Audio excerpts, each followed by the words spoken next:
A'udzubillahi minasyaitonirrajim. Bismillahirrahmanirrahim. Assalamualaikum warahmatullahi wabarakatuh. Waalaikumsalam warahmatullahi wabarakatuh. Gimana kabarnya?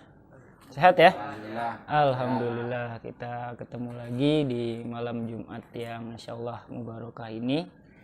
Kembali di yasinan rutin malam Jumat bersama kami warga Grand Palem, daerah Tiga Raksa ya. Salam dari Tiga Raksa. Bukan dibinjai. Kalau ini yang dipukul ini ya, kebodohannya, kurang wawasannya. Pertama, mari kita panjatkan puji syukur kehadirat Allah Subhanahu wa taala. Semoga dengan wasilah daripada kita taklim ini menambah keberkahan yang ada di hidup kita dan keluarga kita. Kemudian kedua, mari sama-sama kita panjatkan sholawat kita kepada junjungan kita Nabi besar Muhammad Sallallahu Alaihi Wasallam. Seperti biasa, kita akan melanjutkan taklim rutin, yakni terjemah kitab Fathul Mu'in karya Al-Imam Zainuddin bin Abdul Aziz Al-Maribari. Tawali dengan bertawasul pada Rasulullah seraya mendoakan sahibul kitab. Bismillahirrahmanirrahim. Ila hadratin Nabil Mustafa Sayyidina Muhammadin sallallahu alaihi wasallam wa ala alihi wa azwajihi wa dzurriyyatihi wa ummati ajmain. Summa khususan hadiatan ila ruhi Syekh Zainuddin bin Abdul Aziz Al-Maribari Al-Fanani wa usulihim wa furu'ihim wa ahli silsilatihim syaulillahi lahumul Fatihah. A'udzu billahi minasyaitonir rajim. Bismillahirrahmanirrahim. Alhamdulillahi rabbil alamin arrahmanir rahim maliki yaumiddin. Iyyaka na'budu wa iyyaka nasta'in ihdinas siratal mustaqim. Siratal ladzina an'amta 'alaihim ghairil maghdubi 'alaihim waladdallin. Amin. Kita masih melanjutkan judul atau bab besarnya adalah syarat-syarat sahnya sholat. Ini masih masuk ke nomor 2, yaitu suci lingkungan kita tentunya dari najis ya. Kita masih bicara tentang apa saja sih sumber-sumber najis itu. Ternyata banyak ya. Terutama najis mutawasitoh. Kita lanjutkan di sini lafaznya. Waqtamayitin. Nah, macam-macam najis itu misalnya seperti bangkai. Jadi bangkai itu apa? Bisa hewan, ya terutama hewan itu najis semuanya. Kalau dalam mazhab Syafi'i. Walau nahwa zubabin, walaupun sejenis bangkai lalat, walaupun bangkai lalat itu najis, nggak boleh sengaja dimakan. Ada lalat, misalnya ke kopi, kata orang kan sekalian celupin ya. Nah begitu celupin buang lalatnya, jangan lumayan ada dagingnya enggak nyemil gitu, enggak ya. Jadi celupin dulu biar bulu apa yang membawa penawarnya itu larut dalam kopi, habis itu si lalatnya dibuang, apalagi kalau dia sudah jadi bangkai, habis itu baru kita lanjutin minum kopinya. Itu Pak Thomas ya. Jangan main makan aja, nggak boleh. Waduh. Muser ya. Jadi itu yang berikutnya yang masuk sumber najis adalah apa tadi? Bangkai. Kalau bangkainya bangkai lalat. Ini walau nahwa dzubabin mimma la nafsalahu sa'ilatun khilafan. Yaitu hewan yang darahnya tidak mengalir, misalnya semut, ya di sini contohnya. Kemudian juga cicak. Kemudian ada juga nyamuk dan sebagainya. Nah, ketika darahnya itu tidak mengalir, itu pun termasuknya najis sebenarnya. Ya, si bangkainya itu. Tapi ada perbedaan ulama di sini. Khilafan lil Qofal, Imam Qofal berbeda pendapat. Kata beliau, Wa man taba'ahu fi qaulihi bitoharatihi li adami damil muta'affini kamalikin wa Abi Hanifah. Kata Imam Qofal dan para jamaahnya, para pengikutnya, mereka berpendapat bahwa bangkai hewan seperti itu suci. Artinya bangkai hewan yang darahnya tidak mengalir ketika disembelih atau dipotong itu tidak najis. Ya, tadi kan argumen pertama, semua bangkai najis, baik yang darahnya mengalir maupun yang tidak. Tapi Imam Qofal dan para jamaahnya bilang kalau binatang itu nggak ngalir darahnya ketika disembelih atau dipotong, dia tidak najis. Sebab tidak mempunyai darah yang busuk, alasannya itu. Ya. Jadi ketika alasannya karena nggak ada darah yang busuknya. Jadi beliau berpendapat hewan itu bangkainya bisa najis kalau hewan itu ada darahnya. Dalam arti ketika meninggal itu darahnya membusuk. Jadi yang najis itu si darahnya itu tadi. Gitu ya. Begitupun menurut pendapat Imam Malik dan Abu Hanifah. Jadi Imam Malik, mazhab Maliki, Imam Abu Hanifah, mazhab Hanafi juga sepakat ataupun sama dengan pendapat Imam Qofal ini yang mengatakan bahwa bangkai itu kalau binatangnya adalah binatang yang darahnya tidak mengalir, hukumnya suci atau tidak najis. Tapi kalau Imam Syafi'i ini terkenal sangat hati-hati, ya. Jadi sangat ikhtiyat, sangat hati-hati sekali mengambil hukum yang paling awal dulu beliau antisipasi gitu. Contoh lain kayak kalau dalam mazhab Hanafi atau Maliki itu kan sentuhan kulit dengan perempuan itu enggak batal ya, tapi dalam mazhab Syafi'i batal. Nah, ini rame nih, netizen rame tuh yang memperdebatkan seperti itu. Padahal itu biasa, itu ikhtilaf seperti itu biasa. Imam Syafi'i sangat hati-hati. Memang ayatnya lamsahu itu artinya luas tuh. Kalau Imam Syafi'i bilang nyentuh, kalau Imam Maliki bilang sampai melakukan jima atau hubungan suami istri baru batal. Gitu ya. Nah, jadi kalau ada perbedaan antar mazhab seperti itu jangan diributin, tinggal pilih aja mau pakai mazhab yang mana, monggo silahkan, nggak usah capek-capek ngeributin, nanti malah nggak jadi ibadahnya. Yang tepuk tangan yang beda pendapat. Falmaitatu bangkai itu najis. Falmaitatu najisatun kata mazhab Syafi'i. Wa illam yasil dumaha walaupun darahnya tidak mengalir. Wa kadza sya'ruha demikian pula jadi hukum dasarnya kan semua mayit itu najis dalam mazhab Syafi'i, mau mayit ataupun bangkai apapun, termasuk bangkai manusia apalagi ya. Kalau bulunya, rambutnya, tulangnya, tanduknya itu gimana? Nah, di sini fal mayitatu najisatun wa illam yasil damuha wa kadza sya'ruha wa azmuha wa qarnuha gitu ya. Demikian pula bulunya, tulangnya, tanduknya itu semua hukumnya najis dalam mazhab Syafi'iyah. Wa qarnuha khilafan li Abi Hanifah wa idza lam yakun 'alaiha dasmun. Berbeda pendapat dengan Abu Hanifah radhiyallahu an, bangkai hewan yang darahnya tidak mengalir itu suci. Ya, dengan catatan wa illam yakun 'alaiha dasmun, kalau tidak berlemak. Jadi belum sampai keluar lemaknya itu. Biasanya kan ada kalau bangkai itu membusuk itu kan, lama-lama keluar minyaknya. Nah, itu lemaknya seperti itu. Itu udah najis itu. Tapi kalau masih fresh, baru aja mati gitu kan, itu nggak najis dalam mazhab Hanafi. Nah, Mas, ada pertanyaan? Waduh, belum nyampe. Apanya yang belum nyampe? Kita ngebahas contoh-contoh najis. Kemarin udah banyak kan, ada air pipis, terus lendirnya wanita segala macam, sampai sekarang ke masalah mayit.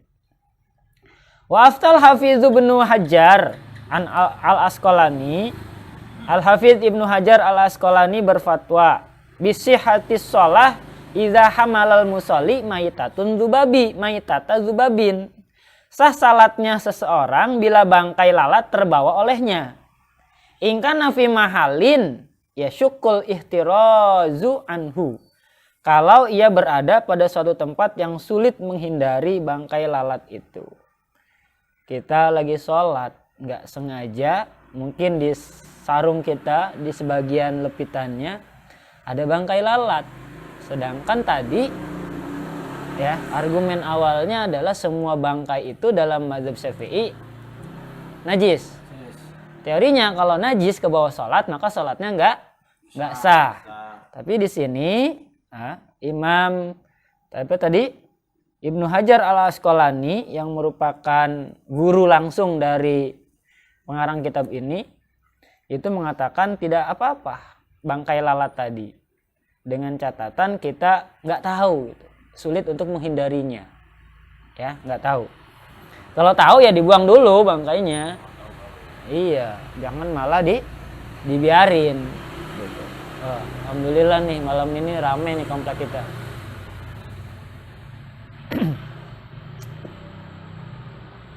Kemudian ghairu basyarin selain bangkai manusia, wasamakin juga ikan, wajarodin dan juga belalang. Kenapa selain? Maksudnya di sini itu nggak najis kalau bangkai manusia, bangkai samak itu apa? Ikan. Kalau kata orang Sunda samak tiker lagi. Awas yang wajarodin juga belalang, walang. Ya, tapi jangan yang walang sangit. Kalau itu siapa juga yang mau makan? Walang di sini maksudnya belalang, seperti kayak budaya di Gunung Kidul ya. Gunung Kidul itu kan sampai jadi cemilan gitu ya. Nah, saya juga tuh liburan ke sana, pinggir jalannya tuh di stop bisnya. Pas masuk itu penjual belalat goreng. Enak rasanya kayak udang buat yang suka ya. Tapi buat yang jijik ya jijik juga gitu. Iya. Jati, ulat pohon jati ya. Kalau belalang di sini kan belalang sawah tuh ya. Nah, kalau belalang sawah tuh sering juga tuh waktu kecil ambil mancing kan nggak dapat kesel, belalang orang diambilin, belalang sawah. Itu kecil-kecil. Kalau dibakar baunya juga kayak udang ya. Tapi kalau yang di Gunung Kidul tuh gede-gede tuh. Nggak tahu tuh. Beda kali ya. Belalang pohon jati ya. Jati. Kuat dong dia. Kuat kan pohon jati. Ngisepin sari pohon jati terus kuat jadi ya.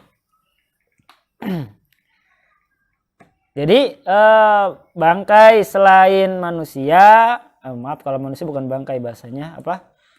Jenazah atau mayit gitu kan. Kemudian bangkai ikan dan juga bangkai belalang itu hukumnya najis. Berarti yang tiga ini itu suci. Ya, jadi ikan nggak perlu disembelih karena dia bangkainya juga suci. Yang penting kotorannya dibuang karena kotorannya tetap najis dalam mazhab Syafi'iyah. Sebab ini ada keterangannya. Wa ammal adamu, sebab kedua jenis bangkai ini tar. Kenapa boleh dimakan? Selain bangkai ghairu basyarin, selain bangkai manusia, wasamakin dan juga ikan, wajarodin dan juga belalang. Tanawulul akhiro ini, sebab yang terakhir kedua ini, maksudnya apa? Samak dan jarod tadi, ikan dan belalang, ya, itu halal ataupun boleh untuk dikonsumsi. Ya, jenis bangkai ini boleh dimakan. Ya. Sebagaimana ada hadis Nabi di sini disebutkan, uhillat lana maitatani, dihalalkan bagi kita dua jenis bangkai, wadamani, dan juga dua macam darah. Apa itu? Yang pertama yang dari maitatani itu adalah as-samak wal jarod, bangkai ikan dan belalang. Kemudian yang dari darahnya wal kabidu watihalu, hati dan limpa itu boleh tuh. Hati kan kalau kita amati kayak darah beku ya, nah itu boleh. Kemudian limpa ini kurang jelas juga saya, kayak semacam apa tuh? Limpa itu yang bagian mana sih? Paru-paru nggak? Bisa jadi itu kayaknya. Limpa sama nggak paru-paru sama limpa? Beda. Nah pokoknya limpa itu boleh dimakan walaupun asalnya dari darah. Huwa tahuru ma'uhu wal hillu maitatuhu. Kemudian laut itu suci airnya dan halal bangkainya. Gitu. Lalu kenapa bangkai mayat manusia itu nggak boleh dimakan? Wa ammal adamiyu, bangkai manusia tidak boleh dimakan. Oh, siapa yang mau makan nih? Sumanto ya. Ini fenomena apa ya? Mungkin saking udah ininya akal sehatnya banyak juga kan kejadian-kejadian kayak gitu. Ya kalau di Indonesia yang paling terkenal kasusnya Sumanto tuh. Mudah-mudahan beliau dapat hidayah ya. Udah apa? Alhamdulillah kalau kabarnya udah tobat, mudah-mudahan istiqomah beliau. Wa ammal adamiyu liqaulihi ta'ala. Nah, bangkai manusia tidak boleh ataupun jenazah manusia tidak boleh dimakan berdasarkan firman Allah. Nah, kalau jenazah manusia nggak boleh dimakan itu, ini langsung firman Allah. Kalau tadi kan hadis dari Rasulullah. Apa firmannya? Di sini dikatakan walaqad karramna bani Adama. Ini ada di surat Al-Isra ayat 70. Sesungguhnya kami telah memuliakan keturunan Adam. Tapi kadang manusianya itu sendiri yang menghinakan dirinya. Karena manusia kalau sudah hina, lebih hina daripada binatang. Belum pernah dengar ada harimau makan anaknya sendiri. Tapi zaman sekarang banyak anak bunuh orang tuanya. Banyak ayah kandung merkosa anak kandungnya sendiri. Nauzubillah min dzalik.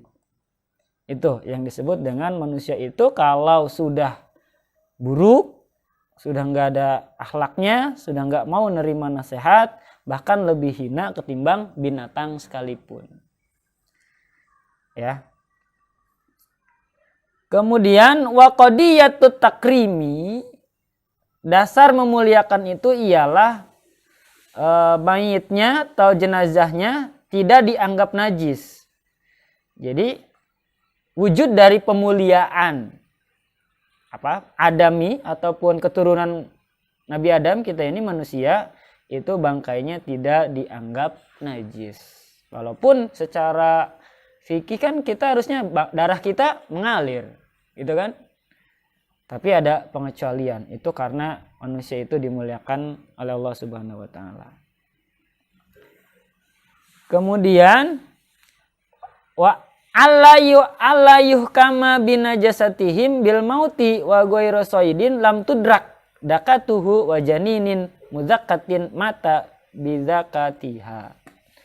Selain itu juga binatang hasil buruan yang mati karena luka tidak sempat disembelih dan anak binatang yang mati dalam kandungan karena induknya disembelih. Nah, ini balik lagi. Misal kita berburu, mungkin kalau sekarang jarang ya. Atau zaman dulu lah masih ada perburuan itu. Ketika binatang buruan itu kena senjata kita dengan catatan sebelum melepaskan anak panah atau peluru itu kita membaca basmalah, ya, itu si hewan buruan tadi ketika dia mati belum sempat kita sembelih itu udah halal tuh, nggak najis, ya. Atau misalkan Mas Dab punya anjing yang tugasnya berburu, itu diperbolehkan tuh. Nah, ketika dilepas menyerang buruannya, itu melepasnya sambil baca bismillah. Ketika si anjing itu menerkam si buruan tadi dan dia mati, maka darahnya itu maksudnya bangkai dari mayat binatang yang diterkam itu hukumnya suci, nggak najis. Tinggal dicuci aja gigitannya tadi itu. Kemudian anak binatang yang mati dalam kandungan karena induknya disembelih. Nah, ini kasusnya misal mau kurban, sapi atau domba gitu atau kambing. Nggak tahu tuh kalau ternyata sapi itu lagi hamil. Nah, begitu induknya disembelih, kita belah perutnya, ternyata ada anaknya. Kira-kira ya udah berbentuk lah gitu. Nah, anaknya itu mati karena mungkin dia nggak dapat oksigen kan. Nah, itu anaknya juga nggak najis. Artinya boleh kita konsumsi, boleh kita olah. Gitu ya. Jangan dibuang.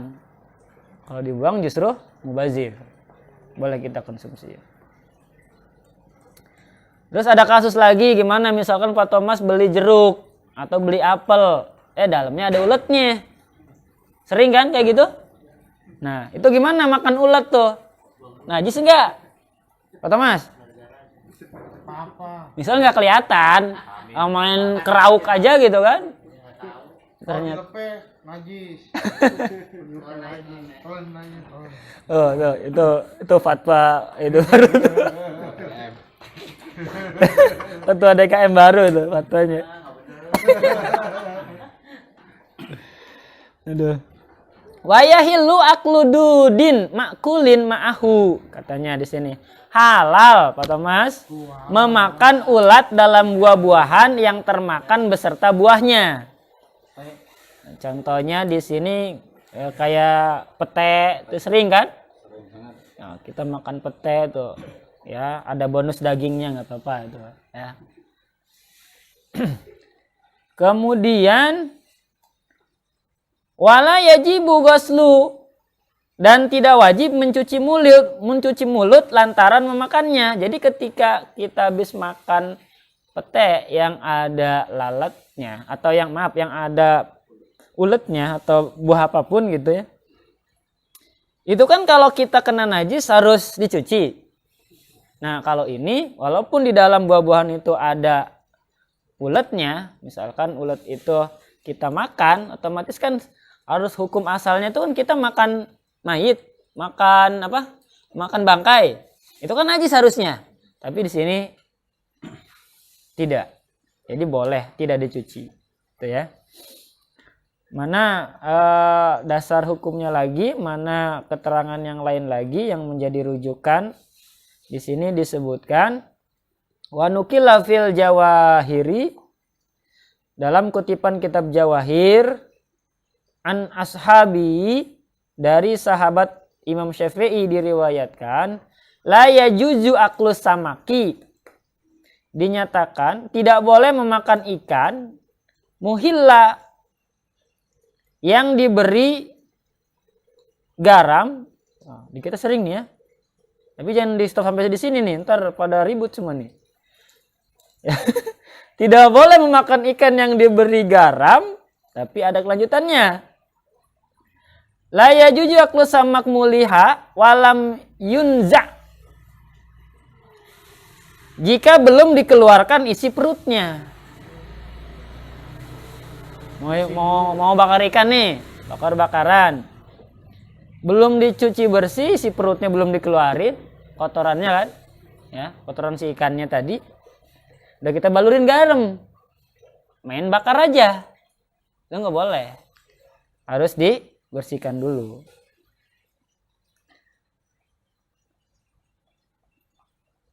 Pak Thomas, kalau bakar ikan dibersihin enggak perutnya?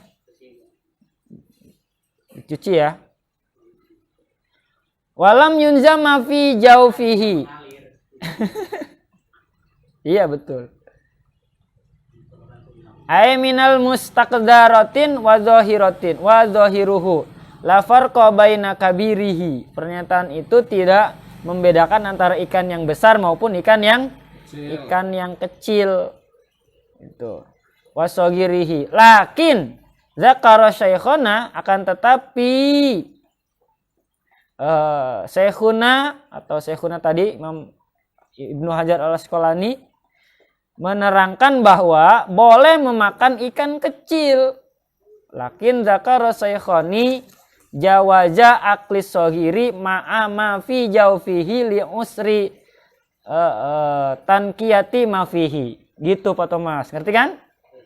Pernyataan itu tidak membedakan antara ikan yang besar dan ikan kecil, akan tetapi Syekhuna tadi Ibnu Hajar al-Asqalani menerangkan bahwa boleh memakan ikan kecil beserta isi perutnya lantaran susah untuk dibersihkan. Kadang Mas Aril beli ikan teri, masa iya mau satu-satu dipotongin perutnya dikeluarin kotorannya, kan susah. Atau ikan rebon itu kan susah untuk dibersihin.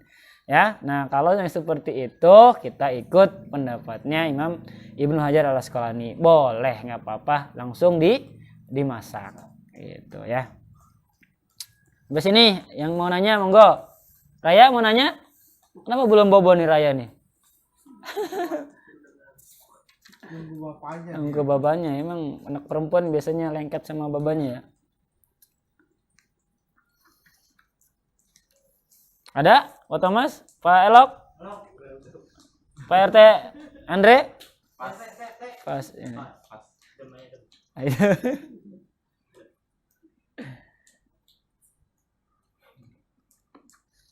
Nah, itu masalah bangkai itu. Gimana? Lanjut apa cukup? Cukup ya. Nah, berikutnya ini masalah muskir atau sesuatu yang memabukkan. Itu juga bagian dari najis. Insya Allah kita bahas di pertemuan berikutnya. Mudah-mudahan Allah ngasih kita nikmat sehat, panjang umur, nikmat pikirannya juga sehat, dan semuanya memungkinkan untuk kembali ketemu di majlis kita yang tercinta ini. Wa kamuskirin summakal wallahu a'lam bisawab. Mohon maaf kalau banyak kesalahan dalam mentarjim syarah dari kitab ini. Summakal. Assalamualaikum warahmatullahi wabarakatuh. Waalaikumsalam warahmatullahi wabarakatuh. Aduh. Ini turun di sini semua tadi nih. Lupa Ril. Lu foto kasih tahu manajer lu. Pak manajer tuh ya gitu. Saya dapat dana promo